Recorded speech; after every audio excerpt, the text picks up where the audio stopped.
Honestly, that actually didn't take as long as, you know what I'm saying. I thought Neither did I. I could have sworn we are gonna be here for like an hour. just on the honorable mentions alone. But nah, good stuff. Especially considering like the most of them is like on Game Pass, so it makes it easy to kind of go back and play them. So yeah, I good mention list, sir.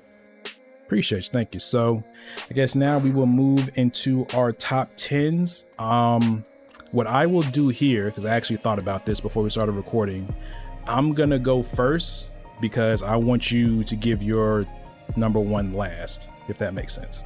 Oh yeah, that's cool. Yeah, Okay. that works. So I'll do that. So I'll let you be the grand send off for the video. All right. So much pressure. So much pressure.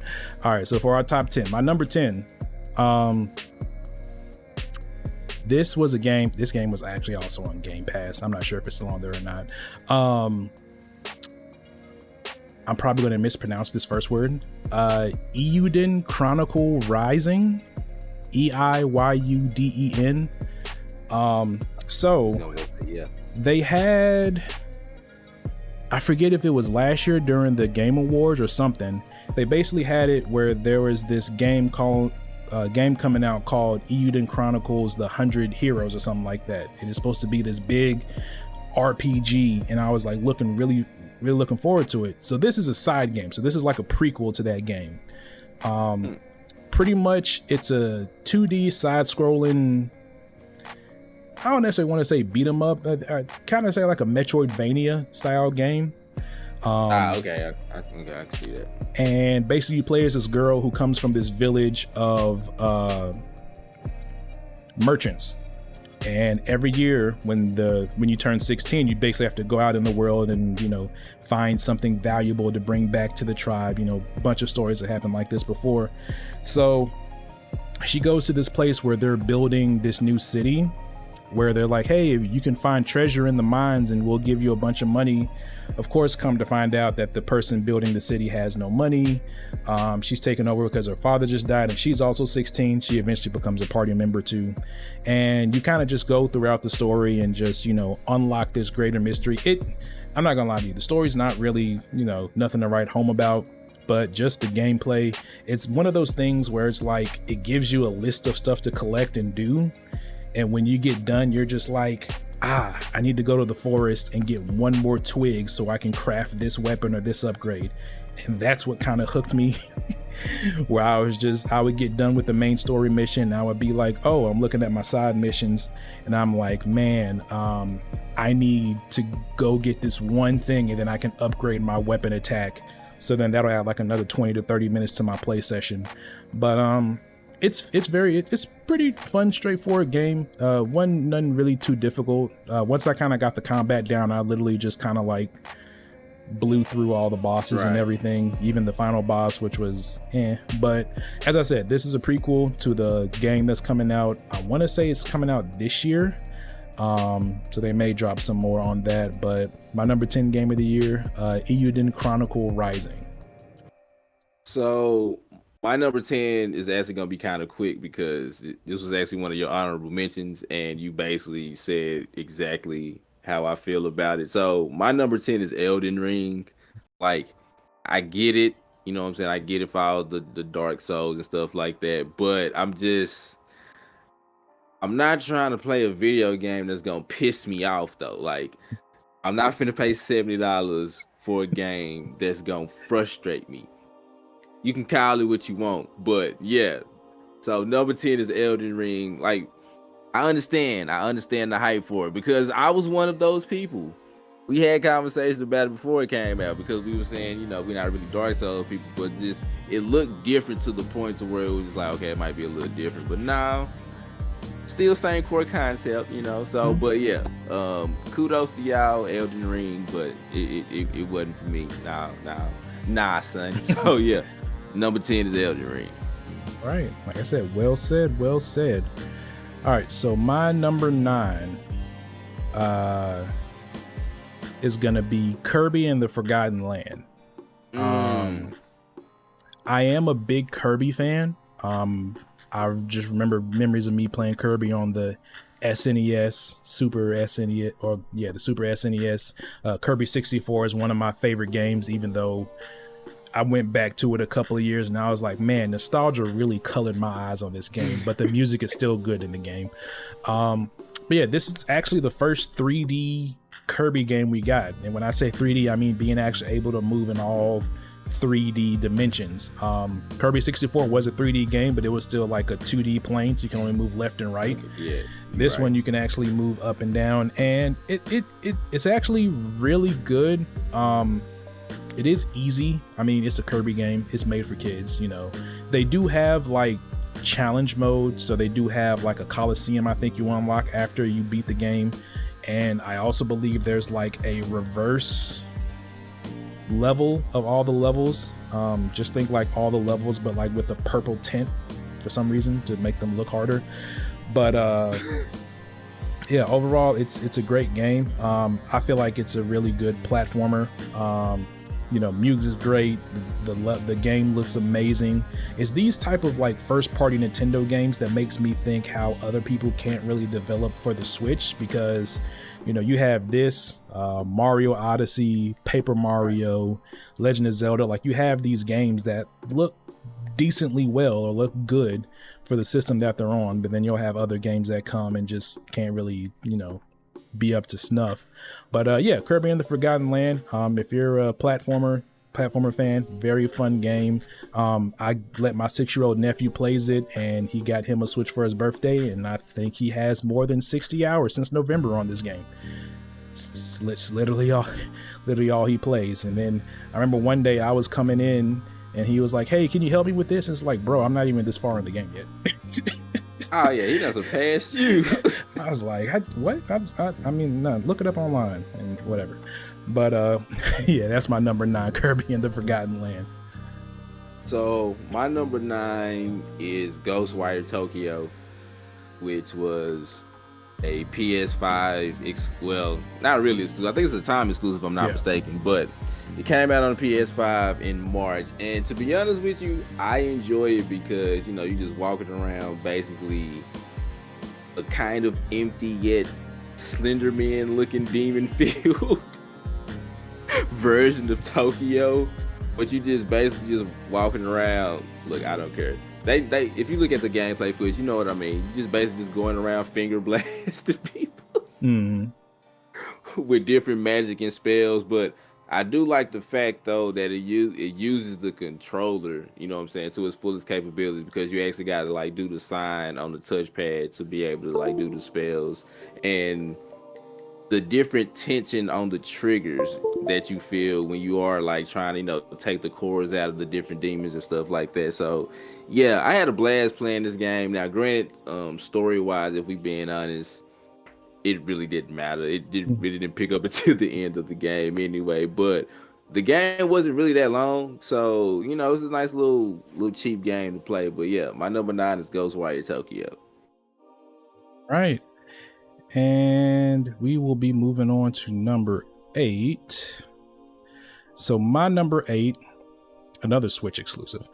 I'm gonna say right now, I think half my list is Switch exclusives, but I believe it. All right, so number 8, a game that I literally just bought on a whim. I think this one also came out in January, or maybe March. It came out earlier this year. Fire Emblem Warriors 3 Hopes. So this is, I guess you could say, a spinoff of Fire Emblem 3 Houses. This is a Dynasty Warrior style game. I think it's made by that company, and Nintendo has had other games. I know Hyrule Warriors, Persona 5 Strikers had a game like this. So this isn't the first Nintendo property, or I guess Nintendo property that's had this style of game. I bought this just for something to play on my Switch, and because I'm a little bit more receptive to action games than, like, you know, strategy games, or at least I was earlier. This game was actually really fun. It's honestly, it's like a alternate universe of the first game of 3 Houses. So in 3 Houses, you play as Byleth. You basically become a teacher at this monastery, and then there's a time skip and a war, and then you gotta like choose a side. So the same thing kind of happens here, except for you play as this new person who for some reason they named Shez, male or female. Not sure where Shez came from, but sure, whatever. Each his own.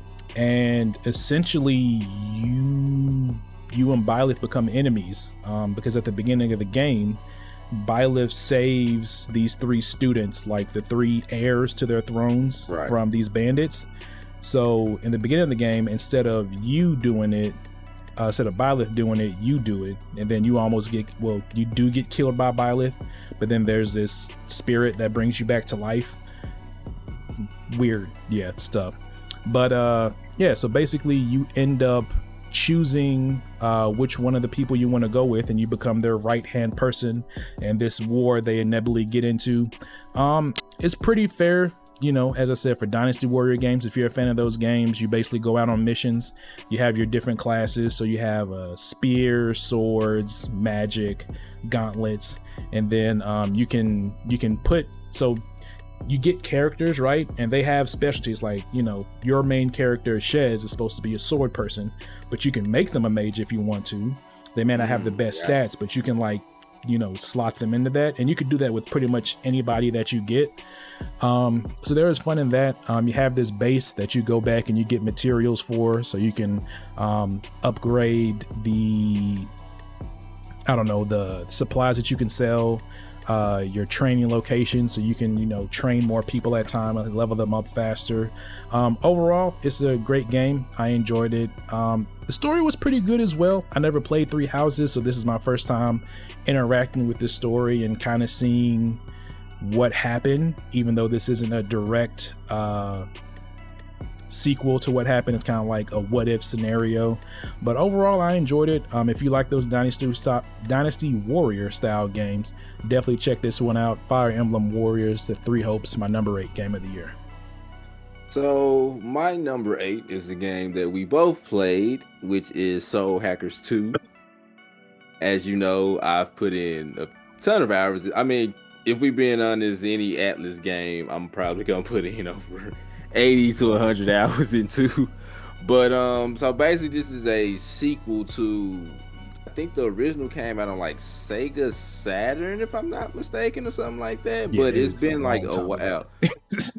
Yeah, that's what I'm saying, like a long time ago before, it hit the States. But yeah, it's basically a sequel to that. And if you know about the Shin Megami Tensei game, it's basically like one of those dungeon, those dungeon runner type video games. And so I'm not putting it anywhere near the same class as like Persona 5, because it's not even gonna get that type of respect, because like the game is real enjoyable, but navigating through the Soul Matrix is probably one of the most annoying things about this video game.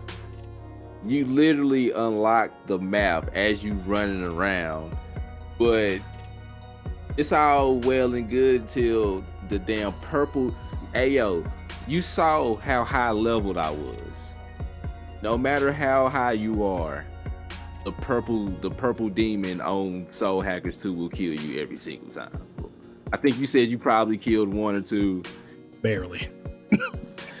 I never even got close. But overall though, it is a fantastic game to play. Character wise, shout out to Shingo, shout out to Ringo and Arrow. I think these was my 2 favorites. And old boy that had the white suits on, was it like Saizo or something like that? Yeah, Saizo. Yeah.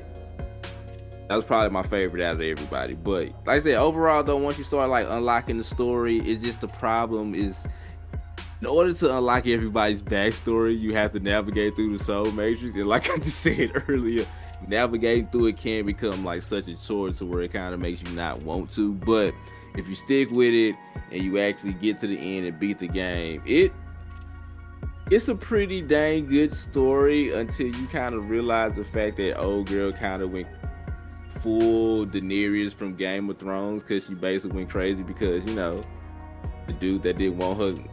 When you go back and look at it, but my number 8 is Soul Hackers 2. And then after a while though, that music kind of got annoying. You run around, I hear that dun dun dun dun dun. Yeah, so number 8, Soul Hackers 2. All right, well put. So for my number 7, another Nintendo game. Not the last one, but another Nintendo game. Controversial, even if you say so, is Pokemon Violet. So here's the thing.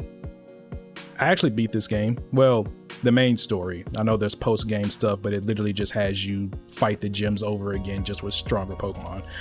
But I know it's like that's it. But so Pokemon Violet. So let's go ahead and get the elephant out the room. This is probably one of the most horrible released games, maybe since Cyberpunk, maybe ever. Yeah, it's in the same category as Cyberpunk.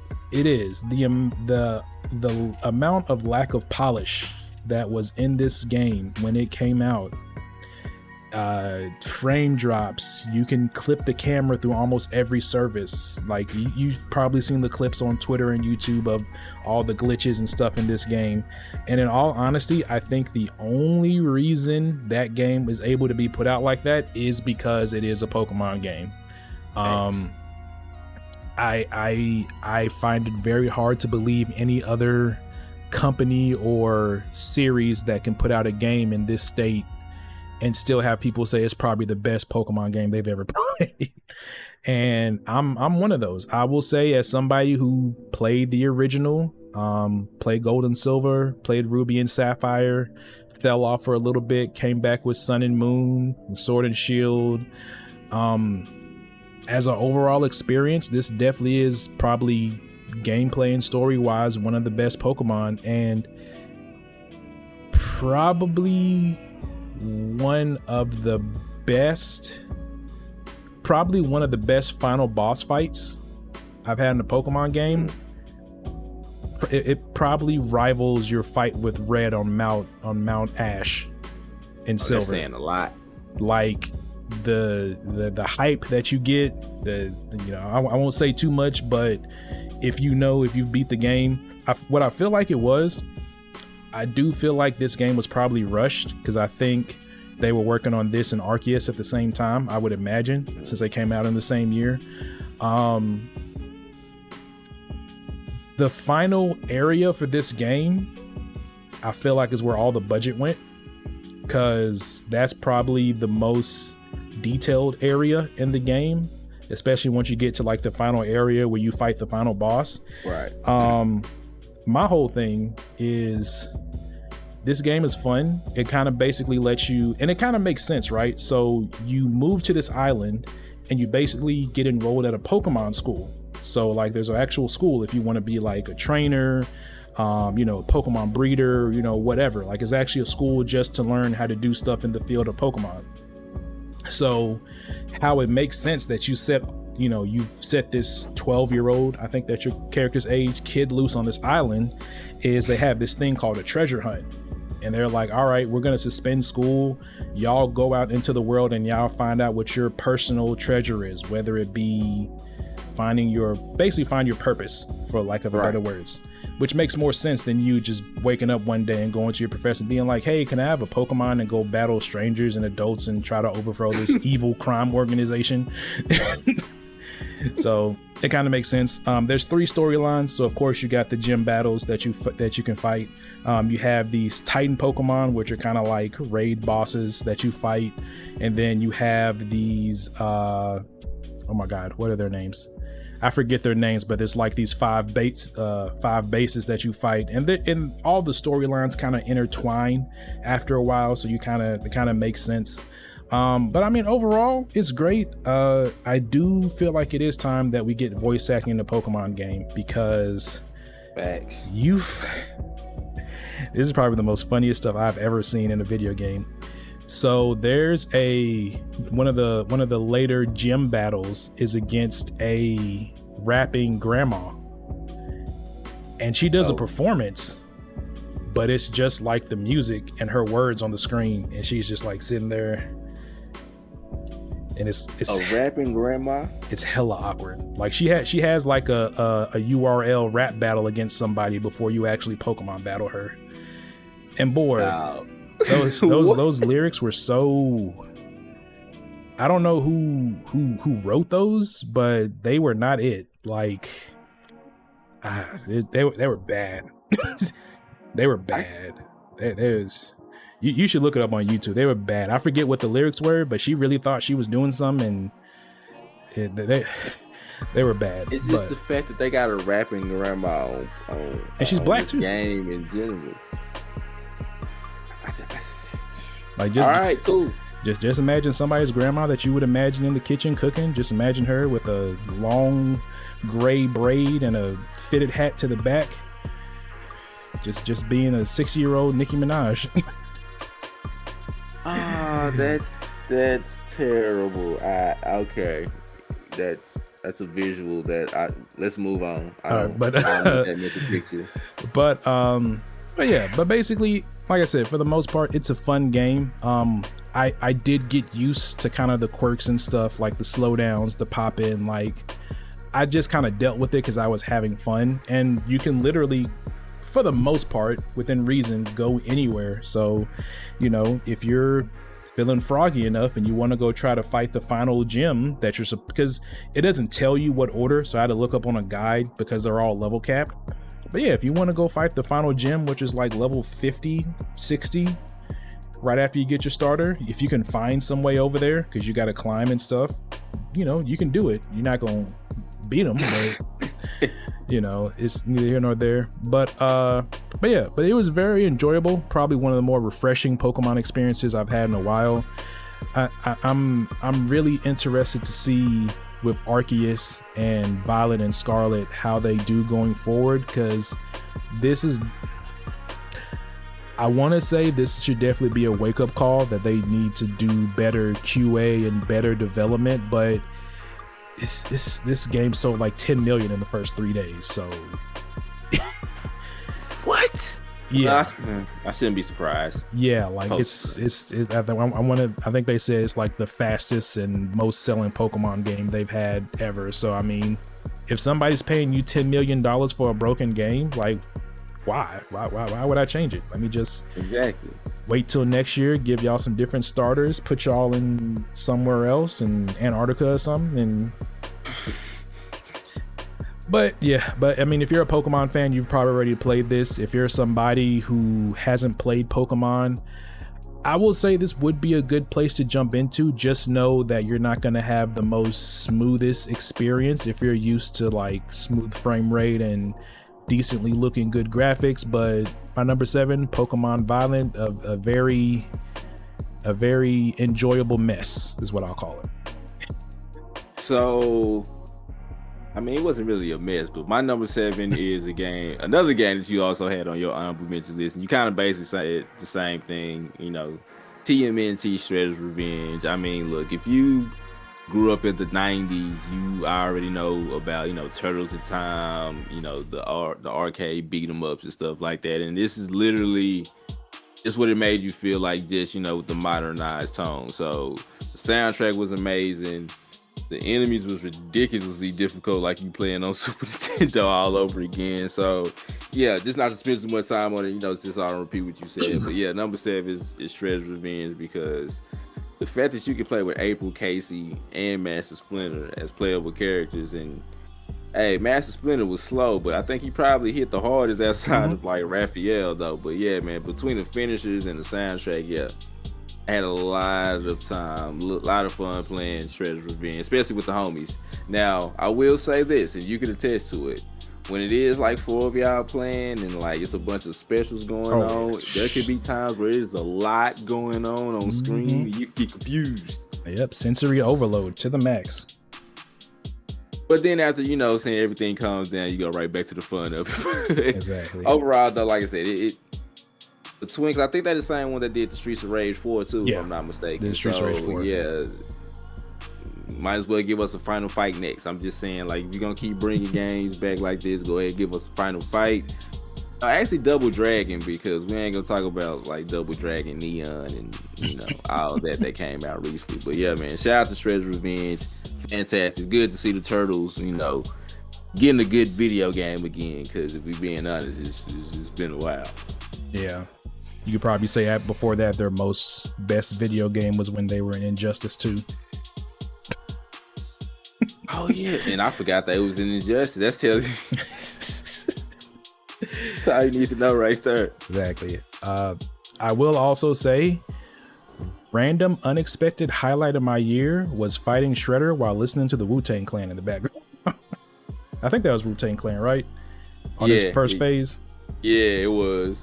I mean, what more could you ask for? I'm just saying. I was like, can we get a whole stage of that? I mean, just the check ran out. Yeah, it's like all y'all get is about a verse and a half from Ghostface, and that's about it. Yeah, that's all y'all can afford, fam.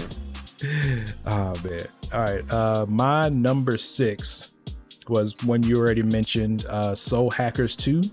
As you said, you pretty much said everything. I think when this game first got announced, I think I texted you and said, man, they're doing cyberpunk anime or something like that, just because of how it looked. I don't even think I've even knew about the original Soul Hackers. I knew it was like a branch of the Shin Megami Tensei games, and I'm with the same sentiment as you. I would not put this in the same realm of Persona or even the recent Shin Megami Tensei 5 and the 3 remake Nocturne, but it is a fun game. The music and the vibe is definitely good. Voice acting is really good, but like you said, just the getting around the Soul Matrix and just how slow Ringo runs, and you can definitely tell this is a game of a bygone era, because this game is not quality of life friendly at all. Like at all. Like if you're used to playing more recent RPGs where you can save anywhere, where you can instantly, go places without having to go to a certain point, this game is you have to work to get around in this game. Facts, man. And that's kind of the best that I'll say it. But overall it's fun. I haven't fully beat it yet, but I've gotten a good ways in, but I have enjoyed myself with the story. Just kind of the idea of like having an AI that watches over you, and then it's like, oh, something's going to happen, let us step in. And then basically having Ringo trying to figure out how to communicate with humans and, learn human emotions and sayings from her other party members has been pretty cool. But yeah, I have been enjoying the story. So that's kind of a thing that's been kind of pushing me through to kind of want to see, what happens and what is going to happen. But yeah, overall, it's a fun game. I would definitely say if you're a fan of older, more difficult to maneuver RPGs, this will definitely be right up your alley. But yeah, that's my number 6, Soul Hackers number 2, or Soul Hackers 2. I don't know where I got number from, but so my number 6 might be controversial to some, because of how they felt about this game, but my number 6 is going to be Gotham Knights, because look, people, when you actually take the game for what it is instead of what you want it to be, the game actually is pretty fun, especially when you're playing online with some of your friends. So look, everybody basically was assuming this was gonna be, like Batman Arkham Origins, except, basically just playing with, Nightwing and everybody else. No, they told you from the jump. But am I lying though? They literally said from the jump that this is not gonna be affiliated with any of that universe, but yet people kept comparing this game to that. I'm not even gonna go into a rant about that, but I love the fact that every single character felt different. Like Red Hood felt different from Nightwing, Nightwing felt different from Robin, and Robin felt different. Now, granted, it should have been Damian as Robin instead of, but that's another argument as well. But they do a good job of like basically making you feel like you could literally play with anybody. You literally could. Look, once you learn how to play with Robin and, OP his weapons and his combos a little bit, he's honestly probably like the best one to play with combo-wise, but I'm a Red Hood fan, so I get the most enjoyment out of that. The story, it could have been better. I will say that I do feel like they kind of wasted the Court of Owls a little bit, because the story did get like a little weak toward the end, and I mean, it's not really a sport. Look, Bruce Wayne is in the game. They said Batman is dead, but he gonna pop up. So I'm just. I've seen that part. So yeah. Yes. So it's just like Well, I'll say it wasn't as bad as them, you know what I'm saying that the Arkham Knight wasn't gonna be basically. Oh yeah, that was horrible. Yeah, like we already, like you instantly knew that it was Jason Todd as soon as you saw him pop up. So in that regard, me personally, I wouldn't say it's that bad, but yeah, I would say Gotham Knights is my number 6 game because now, granted, you know, the city could feel a little bit more alive as far as like, you know, stuff to do and like people, you know, villains and stuff like that. But I like the side stories with Penguin. You know, I like the little dynamic. Shout out to your boy Lucius for, you know, help you out with weapons. So if you just take the game for what it is, it's actually pretty enjoyable. That as far as like riding around on the back, I rarely drove around on the Batmobile. It was too damn slow. Yeah. Like for the most part, I'm just like flying around, you know what I'm saying, gliding around the city. But yeah, man, Gotham Knights, it's actually a pretty fun game. I would say if you catch it like on sale, like $35 or something like that, yeah, you know, just sit down, give it a chance, erase anything you know about, you know, the Arkham series out of your mind when you play it. I know it's gonna be difficult, but if you do that and kind of get used to the combat, it's actually pretty good. Okay, very good, very good. My number 5, surprisingly, is not a Switch game. My number 5 is my number 5 is a game that when I first heard announced, I was like, all right, cool. I hope they just don't mess it up like they did the last one. Star Ocean: The Divine Force. So I am I wouldn't say a huge fan. I'm a medium fan of the Star Ocean series. Still waiting for them to bring Second Story to the USPS store. Anytime you want to do that, was it Bandai Namco? I'd greatly appreciate it. You have all the other ones there. That's literally the only one that's not on there, so I have to play it in non-legal ways. But yeah, the Divine Force. So I'm not gonna lie, when I first saw this game, I was like, all right, it looks cool. The graphics look a bit hit or miss, but once you actually play the game, they actually do look really good. Especially the places that you go, the vistas that you see, the areas that you visit, they all look really well. Character models actually look pretty good in game. They do look a bit plasticky, dolly in the faces a little bit, but I mean, it's way worse that you've seen.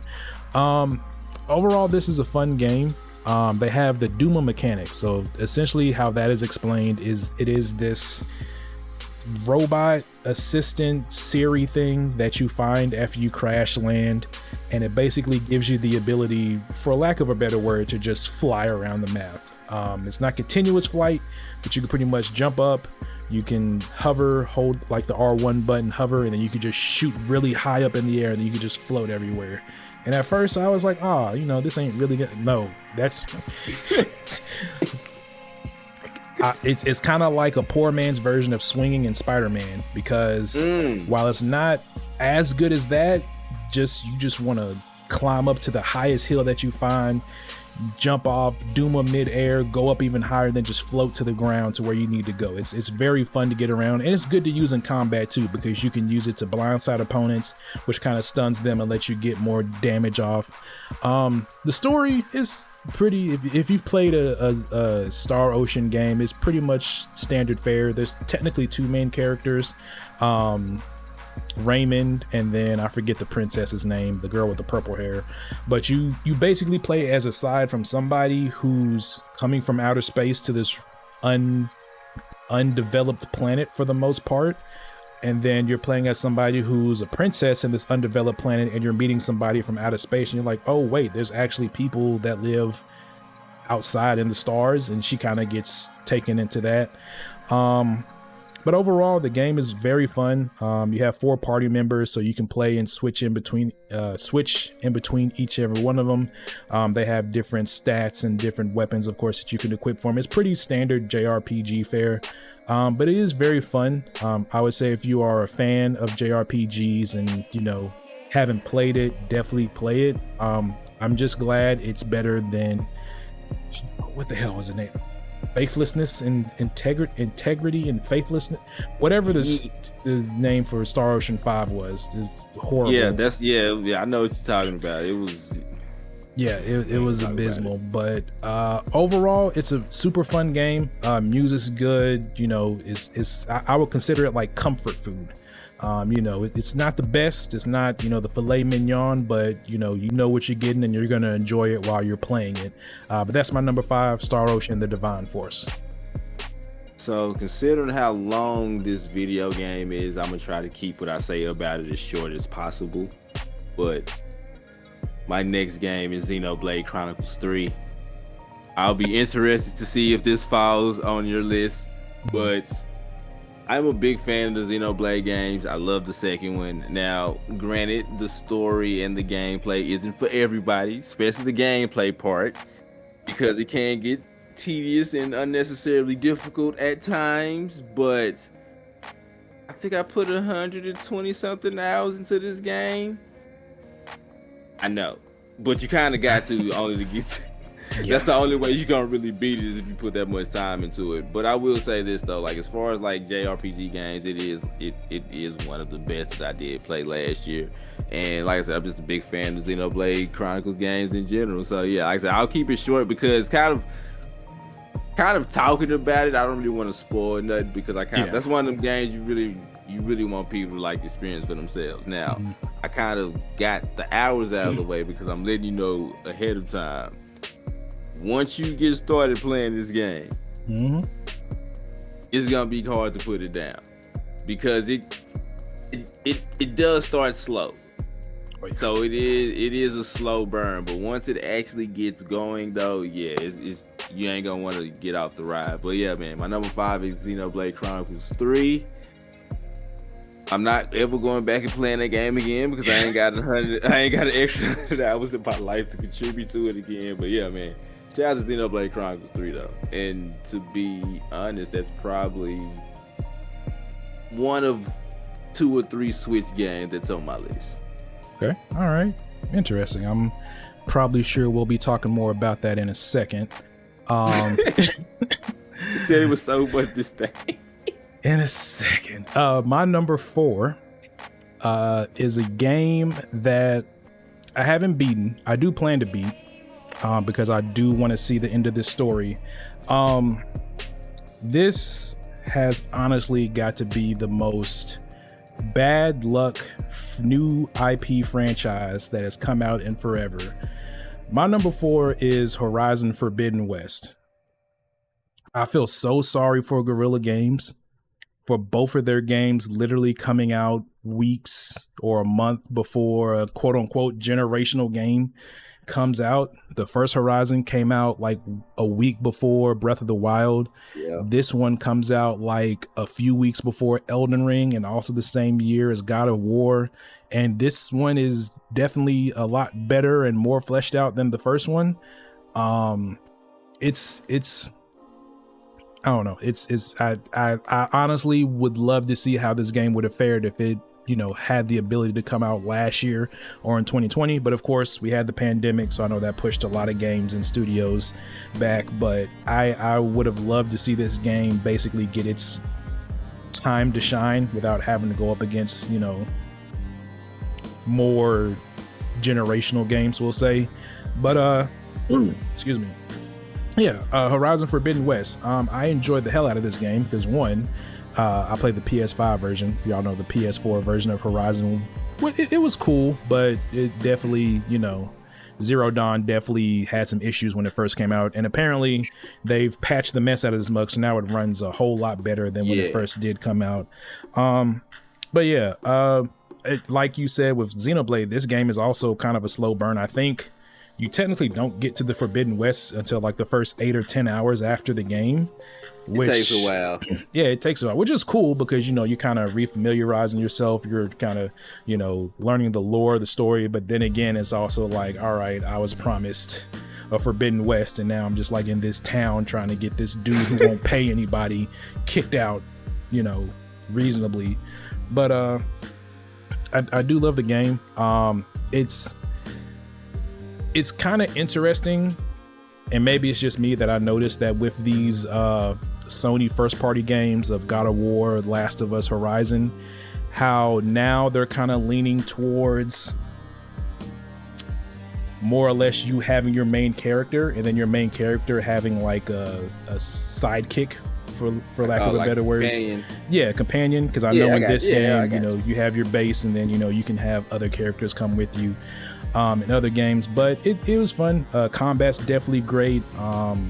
You know, facial animation is amazing in this game. I don't know, this is probably one of the few games where I will gladly take pictures of the black people in this game because they look like black people in real life. Is one of the few games that I've probably ever played where they actually get the correct like facial structure, hair, skin, and I just hope more games do that as opposed to just giving us like dreads and afros and darker fade. Taper fade and just a darker skin than the white skin. But yeah, my main, I would probably say if I had one critique, and this is just probably me personally, and I had the same thing with the first game, I kind of don't find Aloy that interesting of a character. And I kind of feel like that's just the way she's voice acted, maybe. I don't know. I in the first game, she was cool, but I just kind of get like and I get it. She's had a hard life. You know, she was an outcast. She had to fight for everything. I get it. It's just like, sometimes I kind of wish I was just playing as somebody else. Like, can I play as Varl? Like, or, you know, No, I'm with you. I'm not even gonna lie. I'm with like the drunk dude or something. Like, I don't know. But besides that, overall the game is fun. Game is amazing. Definitely a upgrade from the first one. Dinosaurs are still hard as hell. Man, say. Especially the flying ones. Them trying to get them down and just fighting everything. But overall, I've enjoyed the game. I do plan to beat this before the DLC comes out, so definitely gonna put some more hours into it. But my number 4 is Horizon Forbidden West. So it's kind of funny that I'm looking at my list because I was talking about Nintendo Switch, and my number 4 would be a game that you would probably assume would be higher, but my number 4 is Bayonetta 3 for the Nintendo Switch. And look, it's classic Bayonetta. You know, if you played the first 2, you know what you're gonna get. But I just did not like the way this one ended. And I know it's like probably like a jacked up way, you know what I'm saying, to judge it, but considering how long we've been playing the first and the second one, character wise, I just feel like how everything ended up going in the end, it didn't fit. Now, as far as like the game go, it kind of reminded me of Devil May Cry 5 a little bit, because you're basically playing with like different versions of it's like a whole multiverse of Bayonetta situation going on, and the new chick basically looks like a version of Virgil, like the female version of Virgil. If we just being real though, but I like playing with her. But I mean, yeah, it's just I ain't gonna say disappointed, because that's like a strong word, because you know Bayonetta is amazing, but I will say, considering that we the type of people who don't really just put like a lot of expectations on games for the most part, this is one of those games that I kind of had high expectations for, and I feel like it didn't really meet them, like story wise. Like, if this is gonna be the end of like this Bayonetta story or whatever, I don't really feel confident in the franchise moving forward. So I'll just kind of put it like that. So that's why I didn't crack my top 3. But overall, like I said, I love the game regardless, though. It gave me a reason to play my Nintendo Switch again, because, yeah, outside of Xenoblade, I wasn't really playing my Switch. But, yeah, man, Bayonetta 3, I'm hoping for kind of brings that, you know, brings my love back for the franchise. But, yeah, number 4 game is Bayonetta 3. Okay, so I have a quick question, because I have all the reviews and people who love the game say they feel the same way about the ending. Do you think that was done so that the side game that's coming out in a few months will maybe I guess, change that, or maybe make it make more sense? I'm hoping it does that, but then at the same time, though, considering how it ended, So well, look, you can look it up on YouTube. I'm not gonna really just spoil it, but considering the path that it took two of the main characters that we know, I don't really think they should have like left that as like the canon ending. You know what I'm saying? Like if they was gonna do that, they should have like did that on like the side game or something like that, or like a what if type situation, instead of making it the canon ending of like where the franchise is going moving forward. You know what I'm saying? Okay, got you. Okay. But I'm hoping for the best though, because they got to explain something, because yeah, we weren't rocking with it, fam. It's the reason why a lot of people were just like, I wasn't feeling it, you know. So that's kind of I feel them on that part. Okay, makes sense. All right, so we are to the top 3. My number 3, which I'm going to strongly guess is somewhere in your top 3 as well, probably higher than mine's. This game I was excited for. I had a bunch of fun with. Of course, I haven't beaten it yet, which is kind of a trend on this list. But I've gotten to a good enough point where I can honestly say this is definitely one of my favorite games of the year. Is God of War Ragnarok. Kind of like Horizon, this thing is just refinement and expansion of the 2018 game. Again, playing on the PS5, combat feels buttery smooth. Very interesting how the story has been continued, where now we're seeing Atreus as a teenager instead of a kid. You know, you even get some sections where you get to play as him, which honestly his combat isn't that bad. For mainly range character, he actually feels pretty fun and pretty good to use. I do know some of the critiques I've seen of this game was they felt like story-wise it kind of was all over the place, and I kind of felt that way too. But as I played most of the game, and at the point of this recording, I'm about maybe 20 hours in, so I want to say I'm maybe a little bit past halfway, or maybe into like the last third of the game.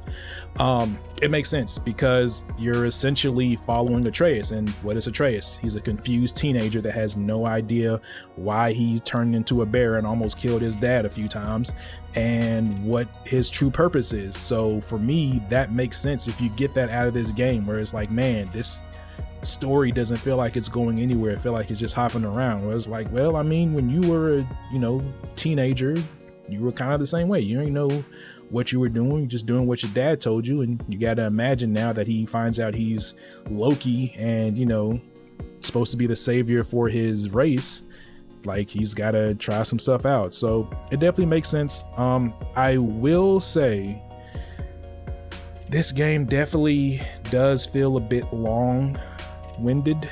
I think, if I'm not mistaken, I do believe they said this will be like the end of this current saga. And it makes sense because I do feel like this game, if they wanted to, could have probably been 2 separate games. But then again, it would probably be hard to try to justify like in this game. It makes sense why Kratos, you have to get all of Kratos' power back because of Fimbulwinter, and like, okay, that makes sense. Like this storm that basically just depowers everything or has certain effects, it makes him weaker, so he has to get strong again, and that's definitely evident with the first boss fight that you have against Thor. But yeah, overall amazing game. Like I said, great voice work, great great design.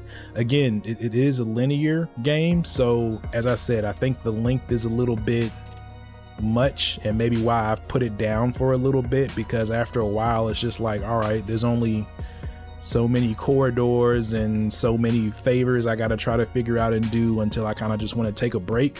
But this definitely will be something I do plan to finish soon, just so I can watch spoiler cast about it, because I like to see other people's perspective and how they interpret the story. So that'll be something that'll be definitely at the top of my to-do list. But yeah, my number 3 game of the year is God of War Ragnarok. That was very well said. I ain't gonna lie, that was very, very well said. So my number 3 would be a game that we talked about earlier, Final Fantasy Crisis Core Reunion. You already know I'm a Final Fantasy head. I mean, you know, Final Fantasy 7 remake was phenomenal. I still Final Fantasy 8 is still my favorite Final Fantasy out of all of them. Argue with your mama. But as far as this one goes, so I did play the PSP version of the game, and when I say it's literally almost a shot for shot remake and storytelling of it.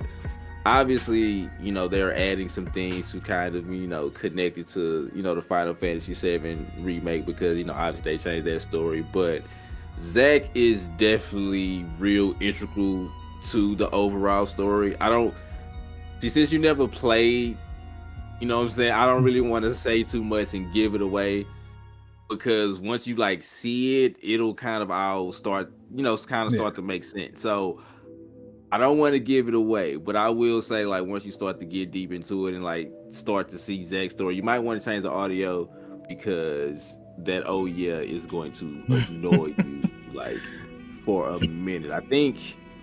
I forgot how many chapters it was, maybe like 20 if I'm not mistaken. And also that final boss fight was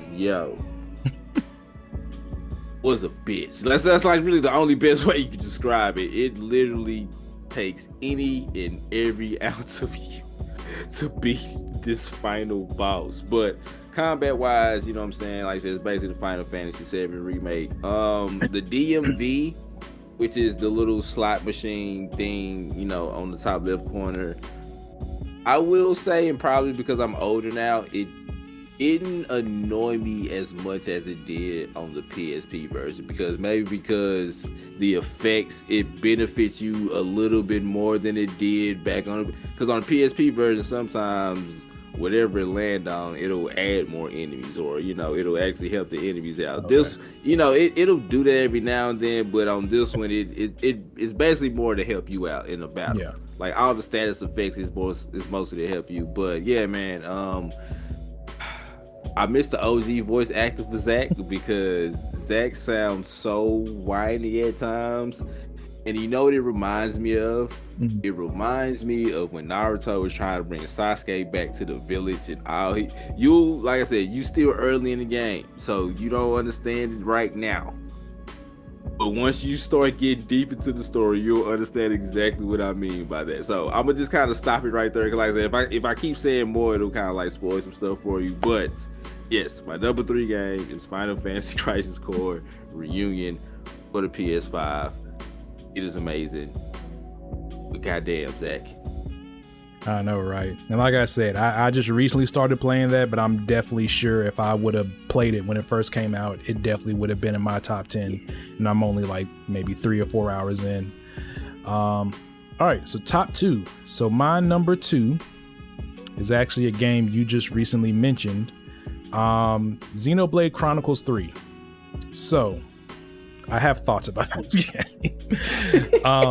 I will first off start by saying this is the first Xenoblade game that I played like in depth. I bought the definitive edition when this game got announced, and I played maybe about 10 hours of that, but I didn't really touch it much after that. So I will say this, to me, as somebody who enjoys JRPGs and RPGs in general, this game had the potential to be the best JRPG I've ever played, but with one thing, which I'll get to in a second. The characters are amazing, the music is amazing, it should have won best music at the Game Awards. The story is gripping, as it kind of makes you think about mortality, as these, you know, basically test tube child soldiers only have 10 years to live, so all they know is just war. And then some events happen where 3 people from each side have to join together to kind of fight an enemy that they don't really know much about. And it just, like, the story, the writing in the story is good. Game looks actually really good for the Switch. I will say, after playing Pokemon Violet and coming back, it made me way more appreciative of how this game runs and looks on the Switch, because like I don't want to talk about that again, but as far as a Switch exclusive game, this game definitely runs really well. My only gripe is the combat.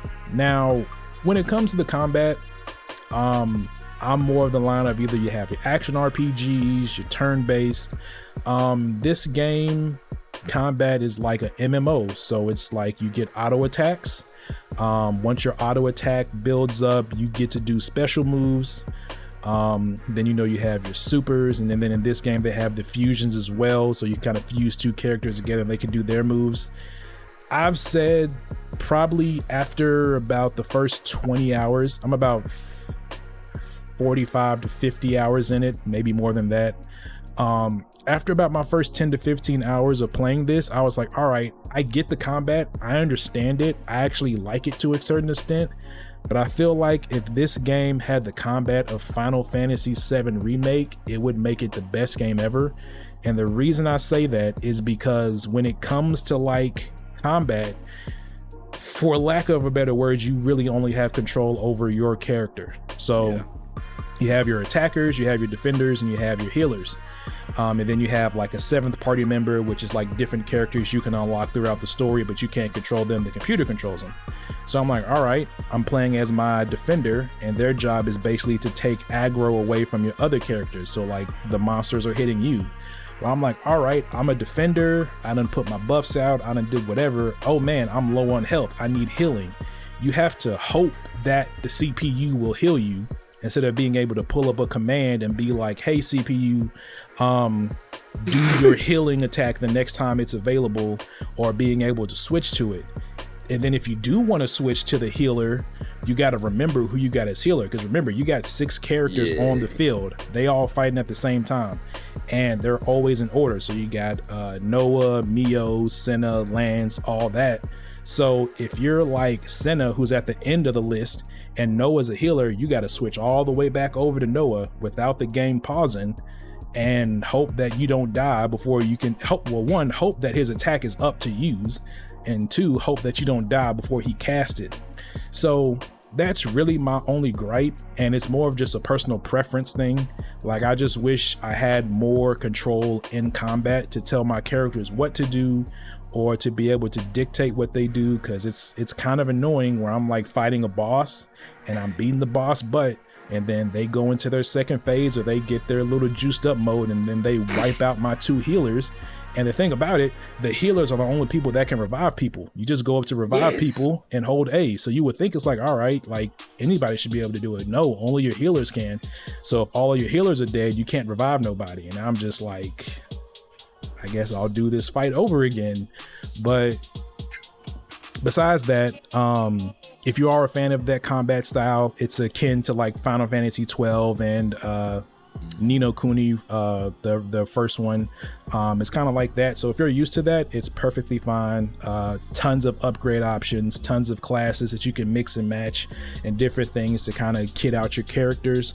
But that's just my only thing. But even with that, I still enjoy the game, and it was almost my game of the year if my number 1 didn't really take control of me like it did. But overall, it's an amazing game. If you've never played a Xenoblade game, I would probably say this would probably be the best one to start with, just because 1, it is the newest, but also I would say, for lack of a better words, it wasn't too difficult to wrap my head around the combat. I kind of got it. I watched a few videos to see if there's anything more I could do, but for the most part, it was pretty straightforward. And then again, as I said, it's one of the better stories I've played in a while. And even though I'm maybe halfway through, I kind of got we'll see.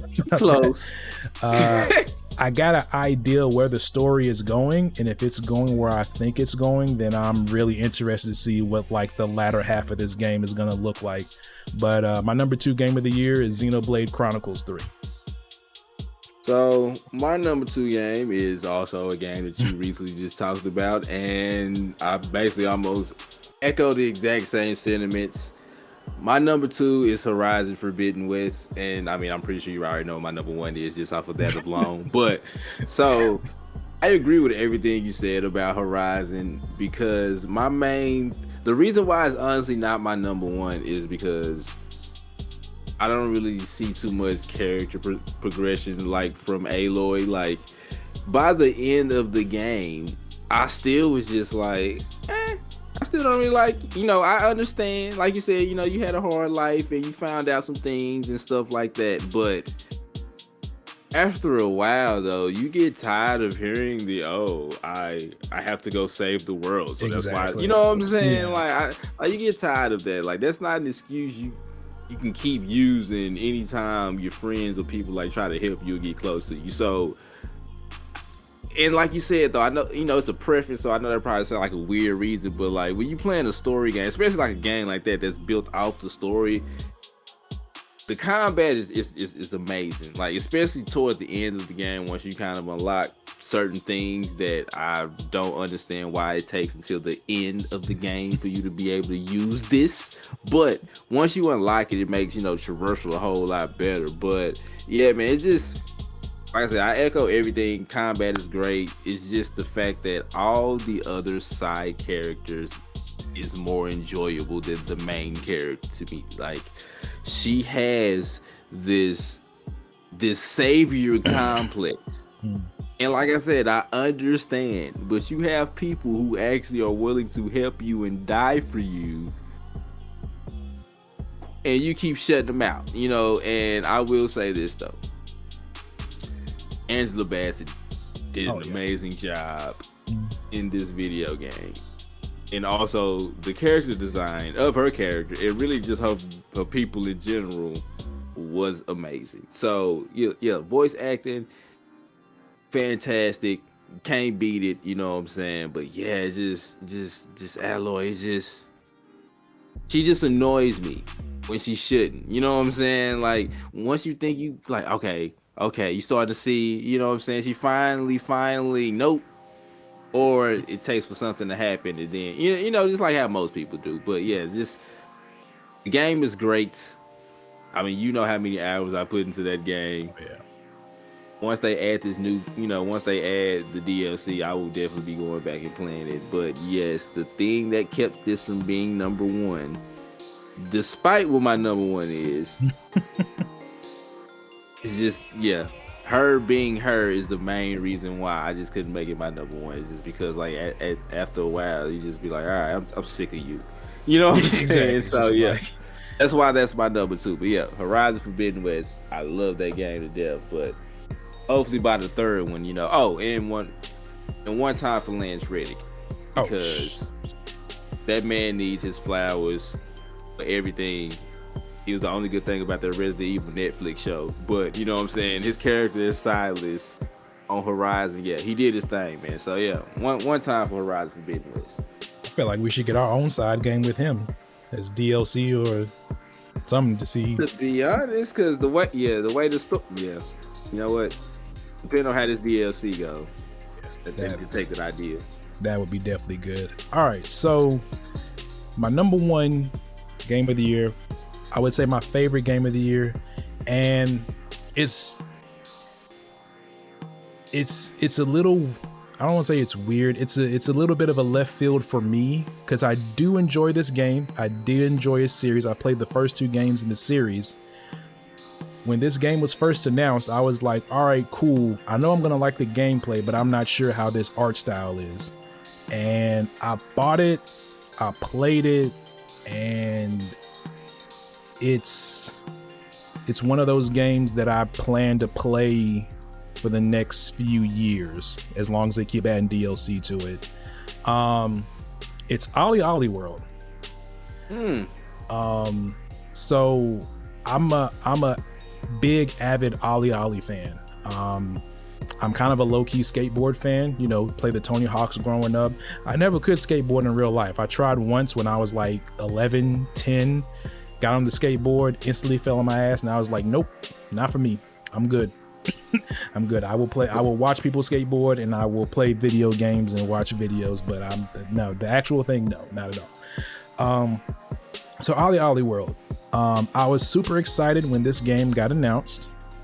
I wasn't sure I was gonna like the new art style. So for y'all that have not played it, the original Ollie Ollie and Ollie Ollie 2 are basically these 2D side-scrolling skating games, and they're essentially kind of like run games. So like you have this stage, you have these set number of objectives that you got to do, or these points you got to meet, and then you get to the end of the run and then you can do it again, and then as you meet those completions, you unlock more stage and you kind of just go through.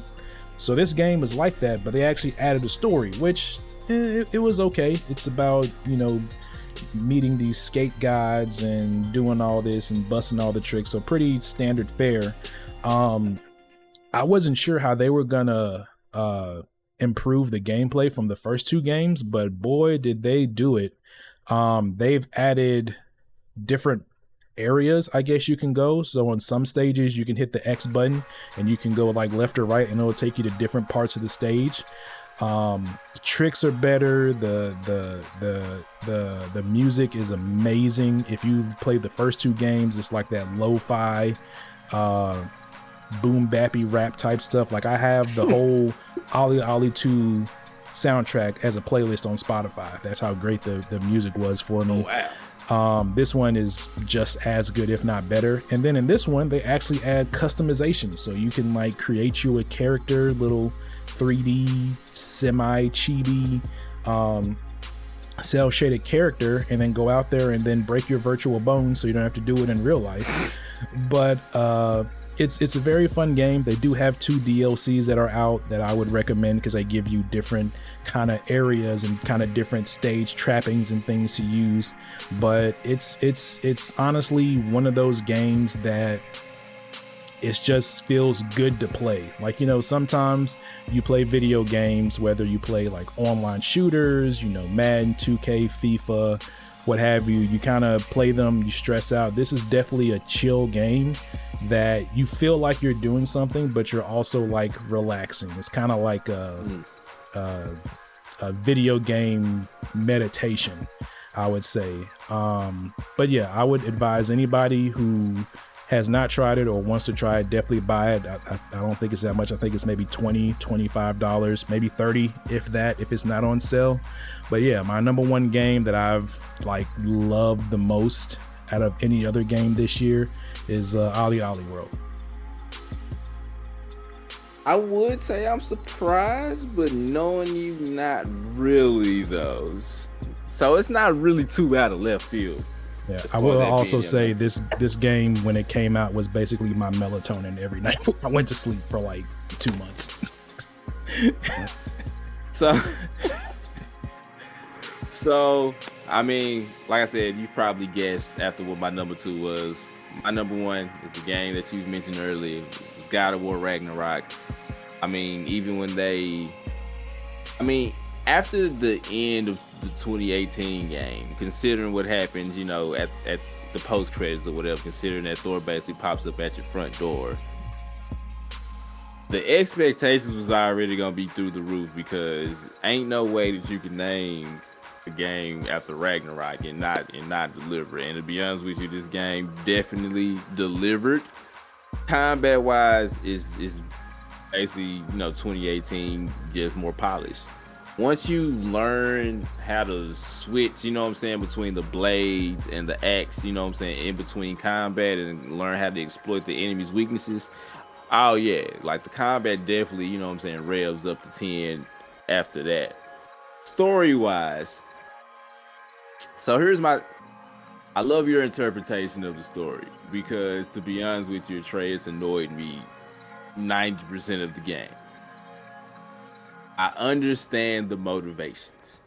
I understand the fact that you are trying to prevent, you know, your father from dying, while also causing Ragnarok at the same time. Like, I get the motivation, but at the same time, though, he is definitely Kratos' son, because he will literally lie to Kratos, get mad at Kratos when he find out and chastise him about it, and then go off and lie and do the same thing without just telling him why he's like I said, I get it. We've all been teenagers.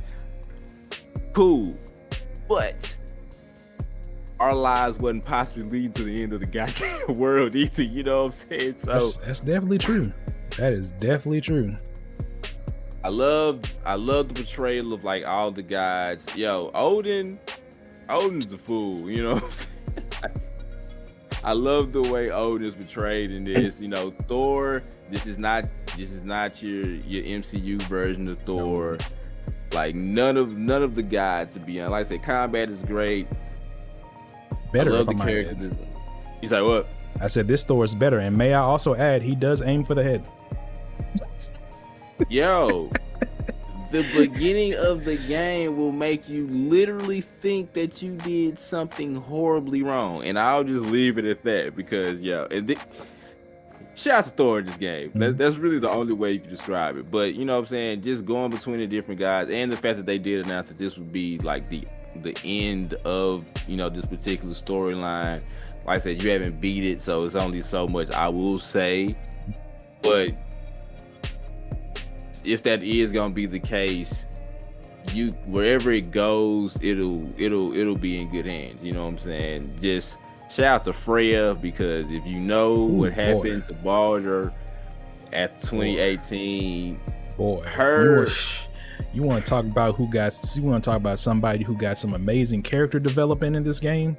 Yo, and honestly, that's really what made me make this number one. You know what I'm saying? Like, despite how annoying Atreus was, not because, like you said, you understand why he was doing it, but after a while, like, you kind of start like, all right, look, bro. Yeah, like we get it, but just be honest at the end of the day.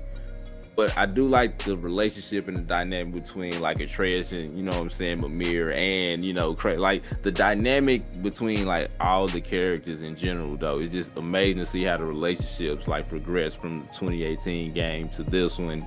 And if we being honest, you can't talk about character progression and not talk about your boy Kratos.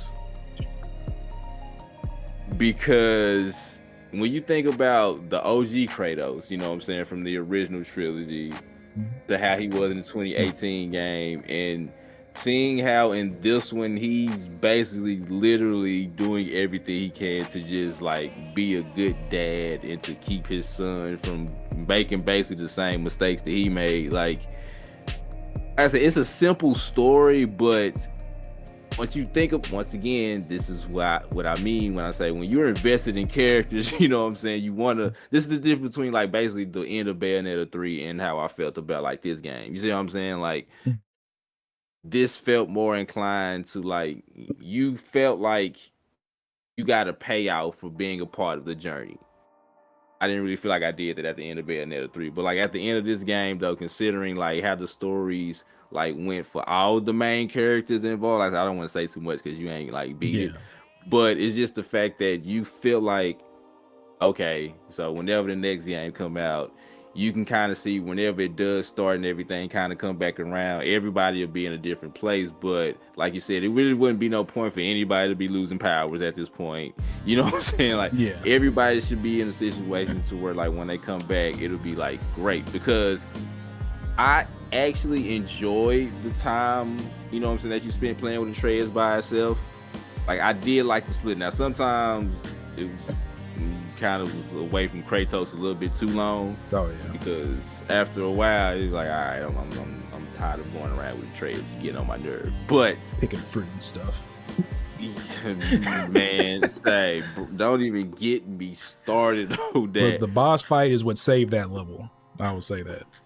Oh, big facts. Because if it didn't, I would have been like, this makes me feel like chapter 13 of Final Fantasy 15. Oh no, 13. Yeah. Which one? Yeah, you know what I'm talking about. Yeah, I know. But either way it go, fantastic game. Character development in the story was very well written. I can't understand the gripes that people do have about this game.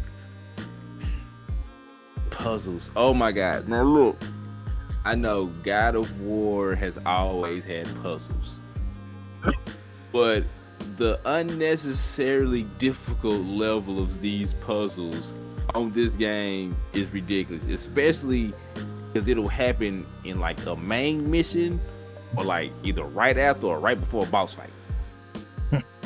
and you literally can't advance until you figure out how to, because you'll probably have to like freeze a screw and then throw yeah. But other than that though, easily my game of the year. I kind of had a feeling it was gonna be there when they announced it, and then like just playing it is what I mean. Pretty sure every time you saw me on my PS5, I was playing the exact same game, like every single time. So, and then the finishers, and just man, this game was just great. Like I said, I can't say too much because a lot of what I want to say is involved in stuff story wise. So I would just keep it to myself. But the guys, like certain people that you encounter, yeah, man, very, very well done, man. Shout out to Christopher Judge, the voice of Kratos. He had a tall task replacing our boy TC Carson, aka, Kyle Barker from Living Single. But this Kratos definitely feels different, from like the original Kratos. And I think that's another reason why I like this one so much, is because you basically seeing this character grow up immature, even though, he's a dead Spartan. So yeah, man, God of War Ragnarok is definitely my #1 game of 2022. Also, one thing I read, and I'm not sure, well, you could probably tell, well, you may not remember. I read somewhere when this game, like a little while after this game came out, after people started beating it, that Kratos didn't call Atreus boy in this game. Didn't. And I ain't even paid no attention. I didn't either. I didn't notice until somebody said, it's like, you know what? You're right. Yeah. You saw, no, you not, yeah. He didn't. The whole time. Guess that but shows once again, even like little stuff like that is like progression, because like he literally called him that for 95% of like the first game, and now he basically is just calling him by his name, and the whole call me Loki or like I said, I get it. He's a teenager he's a teenage god trying to find himself and trying to prevent his dad from dying, and Odin starting Ragnarok. But yeah, man, shout out to Odin though, man. He was probably the MVP of that game right there, because he was a fool. But that is our top 10 lists for 2022. As I said, me personally feel like it was a really good year for gaming, a very good preamble to what we would potentially be getting in 2023. Before we head out, do you have anything particularly looking forward to, or anything you want to see in this coming year? Resident Evil 4 remake for sure, because that was one of my favorite. And it's just funny that people forgot that game originally came out on the GameCube. Yeah, like think about that. The fact that Resident Evil 4 was originally a GameCube exclusive. I don't know how you could forget that, but I mean, it's just we have a new generation of people that didn't play GameCube. Exactly. So. It's to where it is now, and considering the fact that they said they're going to add more horror elements to it. I mean, I think we saw it in the trailer when Ashley was being possessed by something about to shoot Leon. I was like, I don't think that was in the original. Nah, it definitely wasn't. So, I mean, if it's anything like the Resident Evil 2 remake, just, in the Resident Evil 4 world, it's going to be amazing. Just make the escort. That's my only concern. Yeah. Is, escorting Ashley around. I ain't got time. And I know we talked about it, but like this AEW video game that's been in development for basically like almost 2 years now. We're supposed to get a release date this year, finally, hopefully, and I'm excited for it because one, it's the first AEW video game, and two, it's being made basically with the same engine as like the No Mercy and the Nintendo 64 games. So yeah, if it's anything like that, it kind of made me feel like it was, playing, WCW World Tour or something like that. Yeah, definitely looking forward to that. And Star Wars. Oh yeah. Jedi Fallen. Number 2, yeah. And the fact that we're gonna be, double lightsabering it up this time. Yeah. I can't wait. So there's only a few that's been announced outside of typical, Tekken and Street Fighter. But yeah, those are some of the main ones. What about you? Me so far. Of course, Octopath Traveler 2. I greatly enjoyed the first one. This one, the only thing I really want from this one, I don't care if it's like legit the same game just with different characters. I just wanted to have a more cohesive story.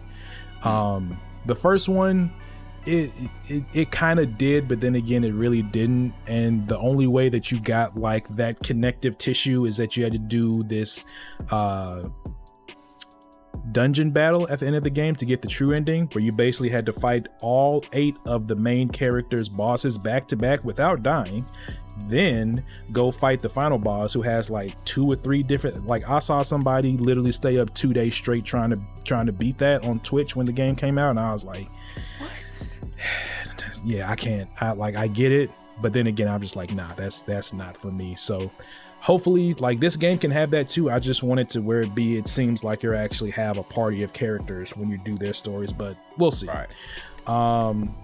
Other than that, Mega Man Battle Network, I was a fan of the original Battle Network games coming out, so now I'm happy that I'm able to play them on modern consoles and not through my PC through a app that allows me to play older games that I don't have on Game Boy Advance anymore. And then of course, I honestly think the big one I'm looking forward to, and again, I'm going into this one blind because I just want to play it without any that much further, know-how. Final Fantasy 16. From the brief stuff I've seen, I'm like, all right, gameplay looks good, story looks like something I would be into. I didn't really play 15 at all because I was just like, I'm probably sure it was a good story, but the whole boy band thing and driving and all that stuff is like, it didn't really seem my cup of tea. But this one seems to be more of kind of like the classic Final Fantasies, just in a more modern era with like, up-to-date graphics and everything. So it'll be interesting. Somebody who worked on the combat for Devil May Cry 5 is working on this game. So that's also why the combat look like it does too. Well, that's all you had to say then. Yeah. So yeah, I didn't mean to cut you off, but yeah, that's real important. Oh yeah, but yeah, that's probably the big one so far I'm looking forward to. Then as you said, Street Fighter 6, ready to play that so I can actually have a reason to use this bad boy. Raise the pinky, sir. Raise the pinky. To use this bad boy besides playing old N64 fighting games to practice. But I've been playing Biofreaks. Hey, look, Biofreaks was low-key kind of a sleeper hit. Like, it was ahead of its time, to be honest with you. It definitely was. It definitely was. But yeah, but so far that's all I'm looking forward to. As I said, I know we'll get more stuff as the year goes out. Some surprise drops. Like I said, I think this is going to be the first full year since the pandemic hit that we'll get like the full ability to have games come out like they were supposed to. So This is probably what like 2019 2020 should have been game release wise, but now they've had time to kind of acclimate and the world is somewhat back to normal from before. So this will definitely be a very interesting year. Before we get out of here, you have any closing comments or words you would like to say? No, man, like always, I appreciate the invite doing this every year, and the fact that once again we just like to tell people that we have no idea we'll be on each other's list at all. Exactly, at all. I mean, as you can probably tell, even just from the top 10, because I mean, I'm pretty that number 1, I wouldn't have had that on my list at all. So but yeah, this is always fun. It's always a good time, and yeah, I'm just looking forward to another good year of gaming because I'm pretty sure we're probably both gonna be broke. Video games this year, so. But yeah, man, like I said, just always, man, it's always a good time, and yeah, man, I can't wait because I might go finish out all these missions on Crisis Core. Exactly. All right, well, like I said, I do appreciate you joining me. Y'all make sure to go follow Dom and his channel, Euphoric Trip. I would be sure to leave his links down below. Y'all let me know what are y'all top 10 games down below in the comments. Be interesting to see what y'all like and what y'all play this year, and then we'll see y'all next video. Peace.